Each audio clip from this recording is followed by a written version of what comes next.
Our learning objective is students will compare and contrast the main characters of the story.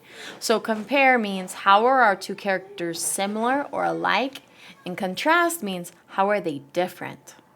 So let's think more about what characters are in a story.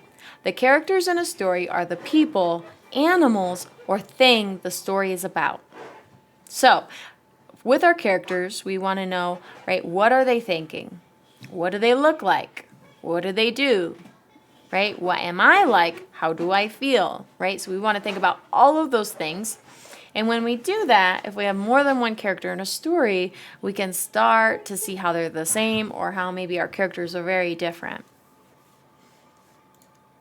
Our story is, "This is not my hat." So we can already probably start to make some predictions or guesses about what our character is going to be, right? And we can think maybe our character is going to be a fish. So here again, we can see we have a character on our page. It is a small little fish. Says, "This is not my hat. This hat is not mine. I just stole it." Okay, think about that. There we have our character who is a little fish, just stole a hat. Do we think that this character made a good choice or a bad choice? Right? Could this character maybe be somebody who is a bit of a troublemaker? Let's pay close attention to what this character does so we can learn more about them. "I stole it from a big fish. He was asleep when I did it." So here's our second character. Let's start making some connections right now. We have two characters. One thing that is the same is that they are both, right? If you said fish, good job. Yeah, we have two characters who are fish. Now let's contrast, or let's find how they're different. I know we were talking about how our first small fish stole. So maybe there's somebody who makes bad choices. And our big fish, how would you describe them? Right? I would say that it is a large fish who is sleeping. Maybe you said something different, right? Maybe you described it by its color, right? It's gray. Our other fish is a similar color too, right? And he probably won't wake up for a long time. Uh-oh. And even if he does wake up, he probably won't notice that it's gone. So we can see that our big fish is now awake much sooner than our little fish thought. And even if he does notice that it's gone, he probably won't know it was me who took it. And even if he does guess it was me, he won't know where I'm going. Uh-oh. But I will tell you where I'm going. I'm going where the plants grow big and tall and close together.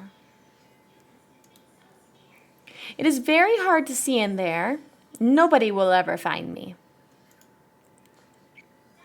There is someone who saw me already, but he said he wouldn't tell anyone which way I went.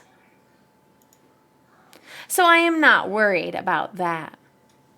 Now let's look at our big fish. If we wanted to describe our big fish, I noticed that his eyes are really small. And sometimes when we narrow our eyes or we bring our eyes down low, it can sometimes mean because we're very upset, right? We might bring our eyebrows down and bring our eyes close and kind of make like a scowl with our eyes. And so if I was to describe the big fish, I might say that our big fish is grumpy. He is mad. Right? And if I look at the little crab down there, it almost kind of looks like he's pointing. So maybe our big fish is going to continue to follow our small fish. And I know it's wrong to steal a hat. I know it does not belong to me. But I'm going to keep it. It was too small for him anyway. It fits me just right. So again, we can stop and think about our character. He said, I know it was wrong to steal, but I'm going to keep it anyway. What do you think about that?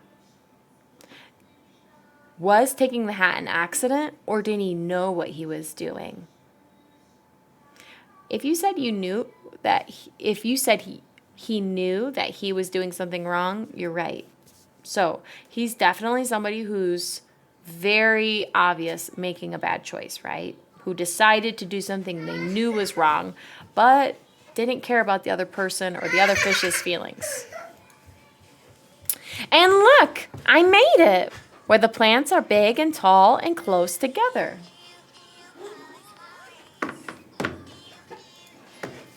I knew I was gonna make it. Uh-oh, angry big fish is still coming. Nobody will ever find me. And look, we can see our big fish is leaving now because we can see him back where the crab was. But what does he have on his head? Right, he's got his hat back. And he's still going back to sleep with his hat. So I hope you enjoyed that story. I want you to continue to think about the two characters, our two fish. I want you to think about all of the ways that they're the same. Maybe that they both have fins and eyes, their color. And now also to think about how are they different. You can think about their size. You can think about their actions. Right? All of these things will help us better understand these two main characters of our story and understand what the purpose of this story was. I hope you enjoyed it. Make sure to just really think deeply about the characters.